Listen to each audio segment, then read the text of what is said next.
Yine herkese merhaba. Aynı açıyla aşağıdan yukarı olarak. Şimdi ben inşallah Portekiz'e gideceğim. Yarın yani 6 Ağustos Çarşamba günü vize görüşmem var Ankara'da. Erasmus için uzun dönem için benim bildiğim sadece Ankara veriyorlar. Onun da şeyi de ne onun ismi randevuyu da sakın şeyle uğraşmayın. Eğer bir bakın varsa eğer konsolosluk sitesinde randevu ki çoğu zaman ben hiç görmedim. Önceki arkadaşlarım da yani bir tane arkadaşım gitti. O da aynı şekilde aldı benim aldığım gibi. İnternetteki insanlar da öyle alıyor. Direkt hiç uğraşmayın. Direkt konsolosluk Ankara konsolosluğunun mailini bulun. Mail atın. Durumunuzu açıklayın. İşte böyle böyle bir durumum var. İşte şuraya gideceğim. Şurada staj yapacağım. Kabul mektubunuzu atın. Pasaport numaranızı koyun. İngilizce veya Portekizce. İngilizce yollayın. Portekizce'ye boş ver zaten. İngilizce yollayın. Atın. Sonra 2 günde bir aynı maili atın. İşte Gmail'den atabilirsiniz, Hotmail'den atabilirsiniz, ayrı ayrı atabilirsiniz. Bunu deneyin. Oradan size şey verecekler. Görüşme. Şimdi bana görüşmeye 5030 lira dediler. Görüşme ücreti. Nakit istiyorlar zaten tam. Şey istemiyorlar. Kredi kartı vesaire kabul etmiyorlar diye okudum. Öyle yazıyor zaten. Önümde de zaten bilgisayarda şey açık. Bir belge var. Eğitim Ulusal Vize TR Web .pdf diye bir tane şey var. Belge. Belgeye de neleri getirmemiz, neleri işte yapmamız gerekiyor onu yazıyor. İşte sorularınızı lütfen e-mailden sorun diyor. Soru da sorabilirsiniz. Benim çok sıkıştı. Ben çünkü son dakika başvurduğum için. Yani benim hatam. Şimdi en başta başvuru formumuz var. Ben başvuru formunu daha doldurmadım. Ama dolduracağım inşallah. Yani bu videoyu çektikten sonra da göstermeye çalışırım. Ben şimdi araştırmadım. Ben videoyu çekerim ondan sonra şimdi misafir gelecek. Misafir gelmeden ben bu videoyu çekeyim. Çektikten sonra ben bunun olmadı fotoğrafını koyarım. Önemlileri kapattıktan sonra. Şimdi neler varmış? Fotoğraf. Şimdi şöyle göstereyim. Fotoğrafımızı koyuyoruz. Sonra falan filan. Bunların hepsini dolduracaksınız. En önemli şey bu diyorlar. Her biri tek sayfa önlü arkalı olmayacak. Tüm belgeler öyle bu arada. Bir tanesi ben önlü arkalı yaptım. Bunda bir şey olmaz diye tahmin ediyorum. Önemli bu arada. Adli sicil kaydı önlü arkalı. Bu ön arka değil mi de sicilden dolayı değil. Noter tasdikli olduğu için. Bir de bu. Noter tasdikli artık her neyse. 3 sayfa bunları dolduruyoruz. Büyük harflerle yapıyoruz. Bir de şuraları yazarken boşluk çok büyük yazmayın. Boşluk bırakın. Büyük harfle yazacaksınız ama çünkü buraya bir şey yanlış yazdığınız zaman üstünü çizip yanına veya altına yazdırabiliyorlarmış. Ondan dolayı kocaman yazmayın ki boş boşuna bir daha çıkartmayın. Bir de ben de şey yaptım. Ne olur ne olmaz diye bundan bir tane daha çıkarttım. Orada yanlış bir şey olursa bir daha doldurtuyorlarmış. Şimdi ben size şunların hepsini kapatarak burada bir adli sicil diyorum. Nüfus kaydı örneği var. Ben size buradan sayacağım şimdi bakın. 2 tane 35'e 45 fotoğraf var. 35-45 fotoğrafı ne yaptım? Pasaportun içinde. Ben 350 lira çektirdim 4 tanesini. 350 dedi. Ben 300 olur mu dedim. Paran yoksa olur dedi. Param vardı 300 lira verdim söylemedim. Böyle fotoğraf. Neyse sonra ne varmış? Portekiz'de ne? Kabul mektubu. Kabul mektubum nerede? Şimdi çok fazla karışım. Kabul mektubu burada. Bak. Tüm her şeyimi de açtım. Böyle kapatayım da kabul mektubu işte. Ondan sonra ne varmış? Ben bu sırayla koydum. Öğrenci belgesi. Yok. Öğrenci belgesi değil. Hibe belgesi var. Erasmus'a gideceğine dair. Başka işte öğrenci belgem var. Learning Agreement'a koyun. Çok önemli bak. Ben bunu almamıştım. Son dakika bana söylediler de bu önemli alman gerekiyor dediler. Ben araştırmadım çok. Umurumda değildi gidip gitmemek aslında. Öylesine başvurdum. Hala çok da umurumda değil. İnşallah giderim ama yani CV'de güzel gözükür. Başka. Şimdi annemin sponsor bilgileri var şimdi burada. Ben bunu da bozmayayım bu arada. Sonrasını yapması çok zor oluyor. Şimdi başka ne var? Dediğim gibi İngilizce bu tüm çok fazla hızlı konuşamıyorum. Tüm belgelerin hepsi İngilizce olacak veya Portekizce. Olabildiğince tüm belgelerin hepsi İngilizce almaya çalışın. Zaten belli belgeler var. Onları İngilizce çevirtmeniz gerekiyor. Ben 500 lira yaptırdım sayfasını. 3000 lira verdim 6-7 sayfaya. 500'den adam indirim de yaptı biraz da neyse.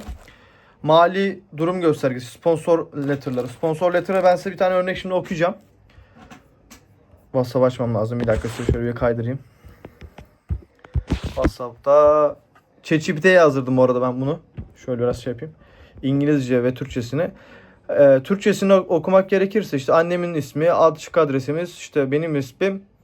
Oğlum işte 8 Eylül 2025 ile 15 Ocak 2026 tarihleri arası Portekiz'de şu üniversitede Erasmus staj hareketine katılacaktır. İşte oğlum hibe kazanmıştır. Haricinde bu işte kazandığı hibenin ekstrasında fazla para gerektiğini biliyorum. Bu paraların hepsini ben karşılayacağım. Başka işte genel hatlarıyla bu. Kısaca bahsetmek gerekirse ben size bunu unutmazsam koyarım fotoğrafını. Annemin de TC gözüktü mü? Yok. İşte geri dönelim. Aynen işte annenizin işte TC'si, maaş borçları 3 aylık, 3 ay gözükeceği işte maaşının yattığı banka hesap dökümü ve işte ekstra para varsa bir hesabının onun hesap dökümü. Bunların hepsi İngilizce ve imza sürkeri olması gerekiyor. İmza sürkerinin çevirmemize gerek yok İngilizceye. Bir dakika, Allah kahretsin, belgeler gitti bir dakika. Bakayım da içinde başka bir şey var mı? Nüfus kayıt örneği. Onun Türkçesini buraya koyayım. Karışacak yoksa. Unutmadan. Bir de şey diyorlardı. Maaş bordrosunu imzalayan kişi, yani büyük ihtimal çoğu zaman iş yeri sahibi oluyor. Onun imza sürküsü de gerekiyor dediler. Tamam. İşte banka hesap dökümleri. Kendi hesap dökümünüz, banka hesabınızın dökümü de önemli. Benim de var işte. Çünkü hibenizin bir aylık şeyini göstermeniz gerekiyor. Ben biraz fazla gösterdim ki ne olur ne olmaz diye. Zaten o paralar duracak. Onun için de göstermeyle alakalı değil. Ha, burada başta var. Zaten euro hesap dökümünü. Bu ne yazmış?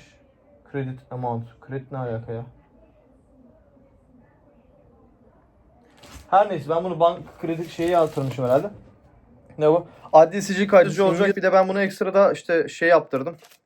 Dediğim gibi noter zımbırtısı. Şu noter miydi, ne bu? Apostillemek. O gerek var mıydı bilmiyorum. Ben yaptırdım. İnşallah sorun çıkarmazlar. Lan ben pasaportumu gösterdim. Pasaportunuzun şeyi. Pasaportunuzun fotokopisi, vizenizin varsa eski vize bilmiyorum. Vize yazıyordu. Ben eski vizeyi de koydum. Polonya vizesi. Onun da fotokopisi. Booking. Şimdi bana orada yazıyorlar ki zaten şöyle bir saçmalık var. Ben çok mantıklı bulmuyorum.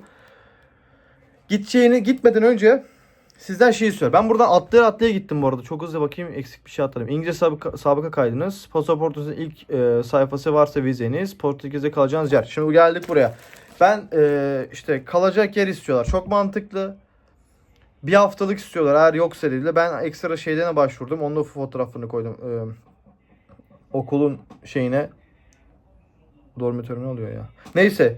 Okulun kalacak yerine ben de başvurdum. Ama başvurular daha yeni açılmıştı. 3 gün önce mi ne?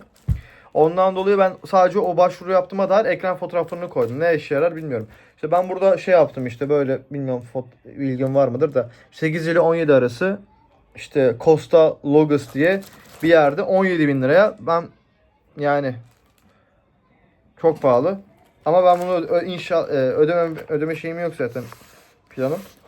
İşte burada da şey yaptığıma dair, işte başvurduğuma dair, işte burada successful yazıyor.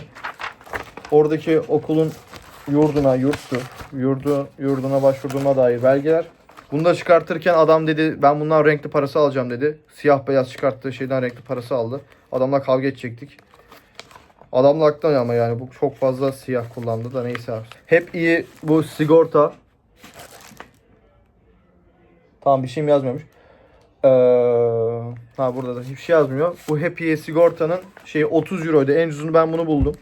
30.000 euro şey göstermeniz bir şey olması gerekiyordu, ismini unuttum vallahi ya. Siz araştırın biraz.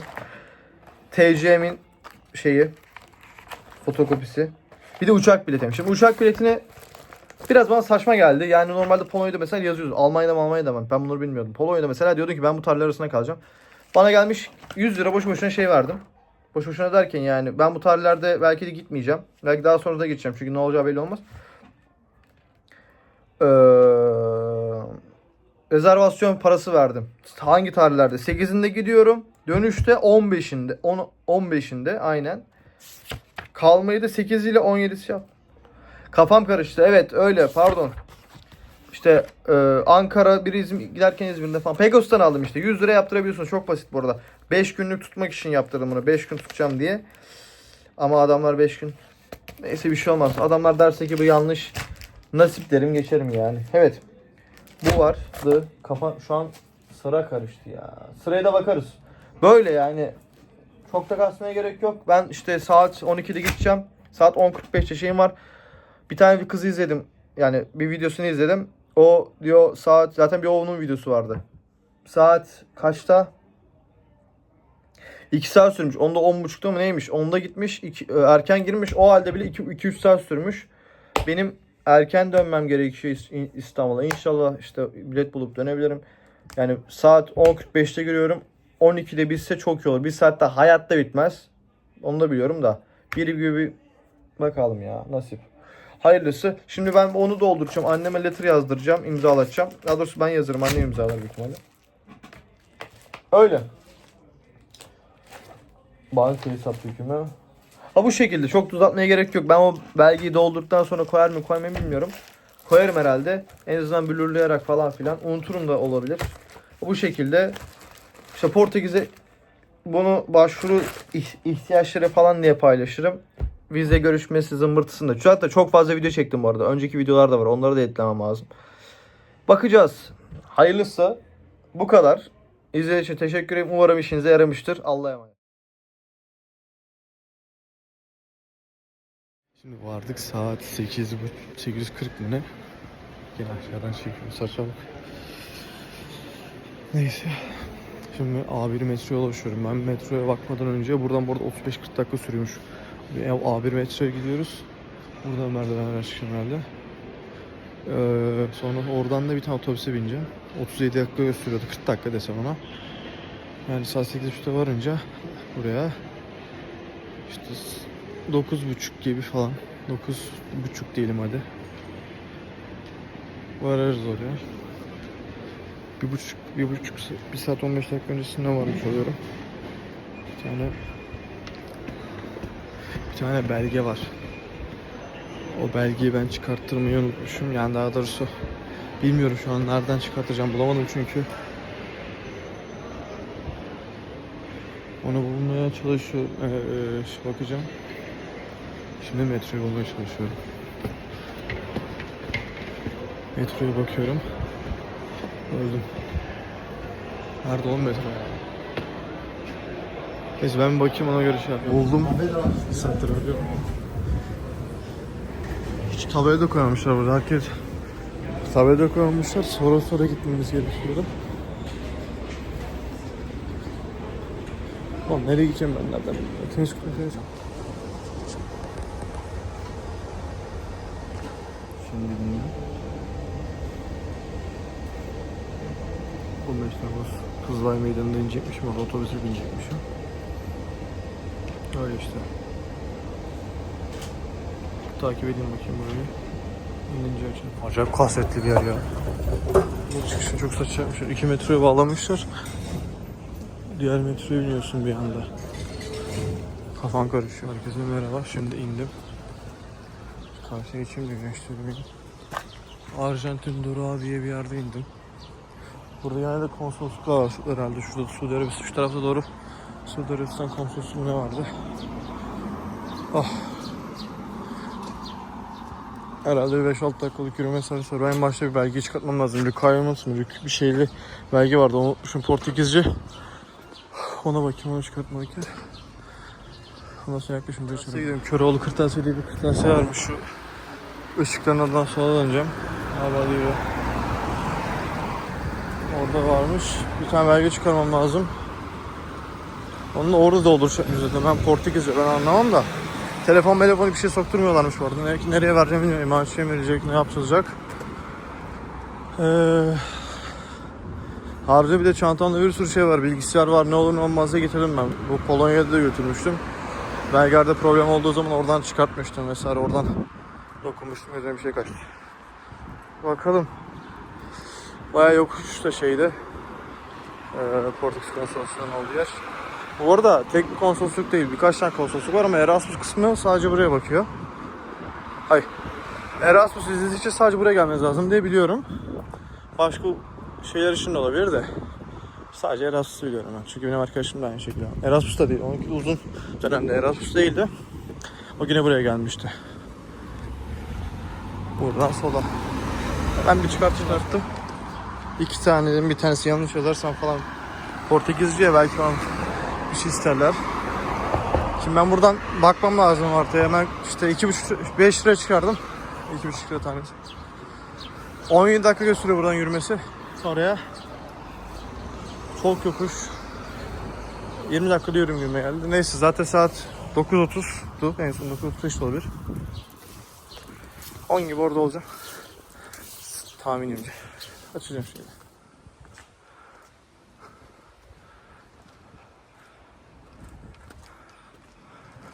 Beyler bayanlar şimdi ben otobüs bekliyorum. Şeyden çıktım.